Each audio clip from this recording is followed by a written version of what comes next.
और जो शख्स अपने आप को अल्लाह का फर्माबरदार कर दे और नेकूकार भी हो तो उसने मजबूत कड़ा थाम लिया। और सब कामों का अंजाम अल्लाह ही की तरफ है।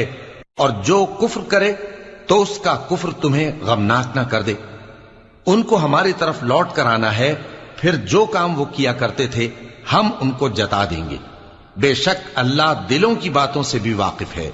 हम उनको थोड़ा सा फायदा पहुंचाएंगे, फिर अजाब शदीद की तरफ मजबूर करके ले जाएंगे।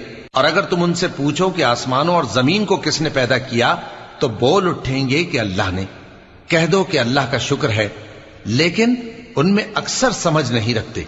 जो कुछ आसमानों और जमीन में है सब अल्लाह ही का है। बेशक अल्लाह बेनियाज है, लायक हम्दो सना है। और अगर यूं हो कि जमीन में जितने दरख्त हैं सब के सब कलम हो और समंदर का तमाम पानी सियाही हो, और उसके बाद